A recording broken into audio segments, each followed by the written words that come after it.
আসসালামু আলাইকুম ওয়া রাহমাতুল্লাহ। প্রিয় অষ্টম শ্রেণীর শিক্ষার্থী বন্ধুরা, আশা করি তোমরা সবাই ভালো আছো। আজকে আমরা আলোচনা করব তোমাদের এই যে অঙ্ক বইয়ের হচ্ছে জমির নকশায় ত্রিভুজ ও চতুর্ভুজ অধ্যায় নিয়ে। এই অধ্যায়ে হচ্ছে আমরা অনুশীলন প্রশ্নের সমাধান করব। তো ইতিমধ্যে হচ্ছে আমরা 1 থেকে হচ্ছে 8 পর্যন্ত আমরা সমাধান করে ফেলছি। 7, 8 আমরা অঙ্কগুলো করে ফেলছি। তোমরা সেই ভিডিওগুলো দেখে নিবে। আজকে আমরা আলোচনা করব 9 নম্বর যে অঙ্কটি আছে সেটি নিয়ে। দেখো শিক্ষার্থী বন্ধুরা, এই প্রত্যেকটি অঙ্কই হচ্ছে জ্যামিতি হচ্ছে বোঝার বিষয় এবং শেখার বিষয়। তুমি যদি একটি অঙ্ক ভালোভাবে বুঝো, ওই অনুসারে ওই নিয়মে তোমরা ওই থিওরি দিয়ে হচ্ছে আরো অনেক অঙ্কগুলো সমাধান করতে পারবে। সো তোমরা ভিডিওটি টেনে টেনে না দেখে ভালোভাবে বুঝে বুঝে হচ্ছে এই সমাধানগুলো করবে, তাহলে তোমাদের জন্য বুঝতে সহজ হবে এবং তোমরা ভালোভাবে শিখতে পারবে। তো শিক্ষার্থী বন্ধুরা, দেখো আমরা হচ্ছে এই 9 নম্বর অঙ্কটি কি বলছে একটু দেখি। যে কোনো ত্রিভুজের দুই বাহুর মধ্যবিন্দু সংযোগ রেখা তৃতীয় বাহুর সমান্তরাল ও অর্ধেক যে কোনো আকৃতির ত্রিভুজ তৈরি করে বা কাগজ কেটে পরিমাপের মাধ্যমে উক্তিটি সত্যতা নিশ্চিত করো। এটা হচ্ছে একটি উপপাদ্য, মানে অর্থাৎ উপপাদ্য হচ্ছে তোমাকে চিত্র দেখে দেখে বুঝে বুঝে হচ্ছে প্রমাণ করতে হবে। তো শিক্ষার্থী বন্ধুরা, আমরা এই অঙ্কটি সমাধান করি। খুবই সহজ একটি অঙ্ক। তো শিক্ষার্থী বন্ধুরা, দেখো এখানে বলছি যে কোনো ত্রিভুজের দুই বাহুর মধ্যবিন্দু, অর্থাৎ আমি যদি একটি ত্রিভুজ আর্ট করি, দেখো শিক্ষার্থী বন্ধুরা, আমরা যদি একটা ত্রিভুজ আর্ট করি, সেক্ষেত্রে হচ্ছে এটার নাম যদি আমি দেই এ বি সি, বলছে ত্রিভুজের দুই বাহুর মধ্যবিন্দু, অর্থাৎ আমরা এই বাহুর মধ্যবিন্দু আমরা ধরি হচ্ছে এইটা মধ্যবিন্দু, আর এই ত্রিভুজের মধ্যবিন্দু হচ্ছে এইটা আমরা ধরি এর মধ্যবিন্দু। বলছে সংযোগ রেখাংশ, অর্থাৎ এই সংযোগ যদি আমি করে দিই, সংযোগ রেখাংশ তৃতীয় বাহুর কি সমান্তরাল অর্ধেক, অর্থাৎ এটার কি হবে সমান্তরাল এবং তার কি অর্ধেক। এটা হচ্ছে আমাদের জ্যামিতি। তো শিক্ষার্থী বন্ধুরা, হচ্ছে তোমরা এভাবে একটি জ্যামিতি অ্যাড করে নিবে। তো এটা হচ্ছে আমি আপাতত তোমাদেরকে এই অংশটুকু তোমাদের লেখা দরকার নাই, জাস্ট আমি বোঝাই দেওয়ার চেষ্টা করতেছি। তোমরা এই এ বি সি ত্রিভুজ স্টার্ট করবা এবং ডি এবং ই এই পর্যন্ত তোমরা যোগ করে নিবে। এরপরে দেখো যে তোমরা লিখবা হচ্ছে বিশেষ নির্বাচন। মনে করি এ বি সি একটি ত্রিভুজ ডি ও ই, অর্থাৎ এই ডি ও ই যথাক্রমে ত্রিভুজটির এ বি ও এসি বাহুর মধ্যবিন্দু, অর্থাৎ এই এ বি এবং এসি বাহুর কি মধ্যবিন্দু। তাহলে প্রমাণ করতে হবে এই বাংলা লেখাটা হচ্ছে আমাদের প্রমাণ করতে হবে। বাংলা লেখাটা যদি আমরা যদি এভাবে লিখি, তাহলে এটা লেখা যায় যে ডিই সমান্তরাল বিসি এবং ডিই সমান হাফ বিসি, অর্থাৎ এটা কি সমান্তরাল এবং দুইটার কি অর্থাৎ ডি হচ্ছে বিসির হচ্ছে অর্ধেক। তো অঙ্কনে হচ্ছে আমাদের এখানে যে ডিই যতটুকু আছে আমরা ঠিক এ পর্যন্ত বর্ধিত করি। বিষয়টা এরকম যে তোমরা এভাবে একটা ত্রিভুজ নিবে, ত্রিভুজ নেওয়ার পরে হচ্ছে এই সংযোগ রেখাংশ দেওয়ার পরে এখানে এই বাহুটা যতটুকু ঠিক এই পর্যন্ত এখানে এসে একটা বিন্দু নিবে। বিন্দু নেওয়ার পর হচ্ছে এখানে টানবে, এটা হলো এফ বিন্দু। তারপর হচ্ছে এফ থেকে এটা কি টেনে দিবে। তো এখানে অঙ্কন হচ্ছে ডি ও ই যোগ করি, অর্থাৎ এই ডি যোগ করার পরে যে যোগ করে বর্ধিত করি যেন ই এফ সমান ডিই হয়, অর্থাৎ এই ই এফ সমান কি ডিই হয়। অর্থাৎ লিখতে পারো, অথবা ডি সমান করে এ পর্যন্ত বর্ধিত করি এবং এফসি যোগ করি, অর্থাৎ এই এফসি যোগ করি।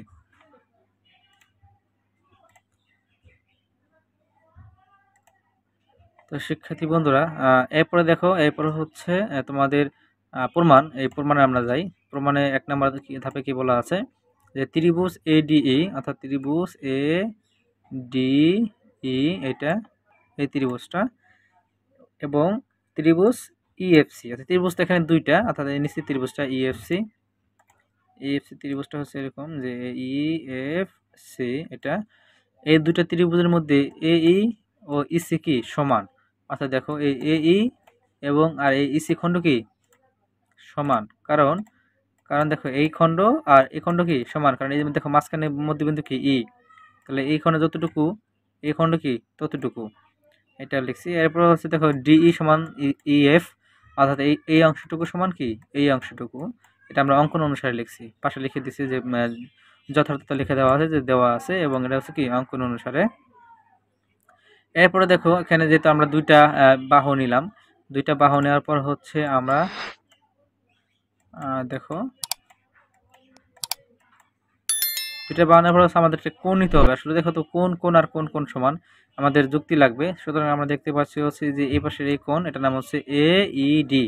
এই দেখো এ ই ডি, এবং সমান হচ্ছে নিচের এই কোণটা, দুই ত্রিভুজের মধ্যে এই দুইটা কোণ কি সমান, এই কোণের নাম কি FEC অথবা CEF, অর্থাৎ CEF ই হচ্ছে মধ্যবিন্দু আর এখানে ই হচ্ছে মধ্যবিন্দু, অর্থাৎ এই দুটা কি সমান, এটাকে যথাযথ কি বিপরীত কোণ।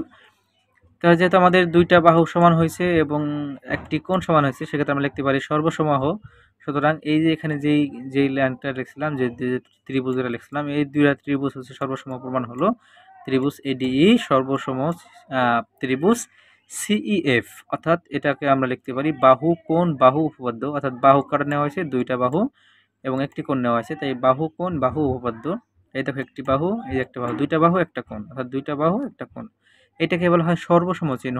সর্বসম বলতে কি বোঝায়, যে একটা দুইটা ত্রিভুজের মধ্যে যদি তিনটা জিনিস সমান হয় অর্থাৎ সর্বসম প্রমাণ হয়, সেক্ষেত্রে বাকি যে বাহু এবং কোণগুলো থাকে সেগুলো কি সমান আকারে লেখা যায়। সো এটা হচ্ছে সর্বসম চিহ্ন। সর্বসম প্রমাণের জন্য তোমাকে তিনটা লাগবে, এখানে দুইটা বাহু এবং একটি কোণ আমরা পেয়েছি যুক্তি সহকারে। তো এরপরে দেখো এর বাইরে কি কি রয়ে গেল, দেখো আমাদের এর বাইরে রয়ে গেল হচ্ছে AD এবং এখানে রয়ে গেছে CF, এই দুটা কি সমান আকারে লেখা যায়, সেটা হচ্ছে আমরা লিখতে পারি যে AD এবং CF লিখতে পারি। এরপরে দেখো হচ্ছে এখানে এই দেখো এখানে লেখা আছে যে AD সমান কি CF, AD সমান CF এবং এই AD পরিবর্তে কি লেখা যায় BD, AD পরিবর্তে লেখা যায় হচ্ছে BD। এরপরে দেখো তোমাদের হচ্ছে এখানে যে বাকি যে কোণগুলো থাকে, যে এই কোণ সমান এই C কোণ, আবার এই D কোণ সমান হচ্ছে এই F কোণ, এগুলো লিখে দিবে সমান আকারে। এরপরে দেখো আমাদের আরেকটি প্রমাণ আছে, সেটা আমাদের 1 নম্বর প্রমাণ হয়ে গেল, যেহেতু এই দেখো নিচে যে একটি BCFD একটি সামান্তরিক আকারে, অর্থাৎ আমি তোমাদের আবার একটু বোঝানোর চেষ্টা করি। শিক্ষার্থী বন্ধুরা দেখো নিচে BCDF, হ্যাঁ এই BCFD এটা কি একটি সামান্তরিক, এটা কি একটি কি সামান্তরিক। সুতরাং লেখা যায় কি যে এই পুরোটার নাম কি DF সমান আছে কি BC, DF সমান BC লেখা যায় এবং সমান্তরাল আকারে লেখা যায়। DF এই DF আর D কি একই কথা, যেহেতু সমান্তরাল আকারে আছে তাহলে লেখা যায় D সমান BC। এরপর আরেকটি আমাদের আছে প্রমাণ আছে, সেটা বলা হয়েছিল যে DE সমান হচ্ছে হাফ BC। তো এটাকে আমরা কিভাবে লিখবো, তো এই বললাম যে এই যে পুরোটার মান কি DF আর নিচে এটার নাম কি, নাম হচ্ছে BC, অর্থাৎ লেখা যায় যে DF সমান কি BC, এই দুইটি সমান।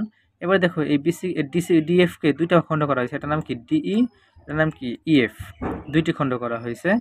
তো শিক্ষার্থী বন্ধুরা দেখো এখানে লেখা যায় যে DE এই BC কিন্তু থেকে যাবে, জাস্ট DF কে দুইটা খণ্ড করা হয়েছে। তোমরা নিচে নিচে লিখবে তাহলে সহজে বুঝতে পারবে যে এই DF কে কি করা হয়েছে, দুইটা খণ্ড DE প্লাস কি EF, আর এই BC রয়ে গেল। এবার DE আর EF কি একই সমান, তাই লেখা যায় যে DE এই DE এবং EF এর পরিবর্তে লেখা যায় DE আর এই BC।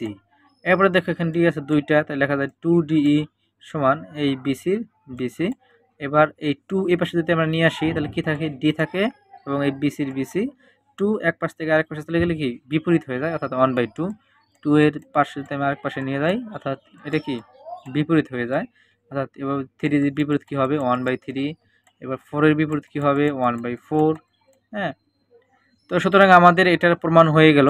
তো আশা করি তোমরা বুঝতে পেরেছো, অঙ্কটি খুবই সহজ ছিল, অর্থাৎ উপপাদ্যটা তোমরা বুঝে করবে। তো শিক্ষার্থী বন্ধুরা আমরা 9 নম্বর সমাধানটি করে ফেলছি।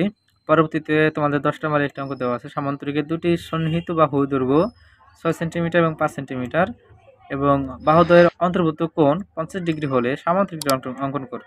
আমরা এই ভিডিওগুলো হচ্ছে পরবর্তী ভিডিওটি দেখার জন্য আমন্ত্রণ জানিয়ে বিদায় নিচ্ছি। আল্লাহ হাফেজ।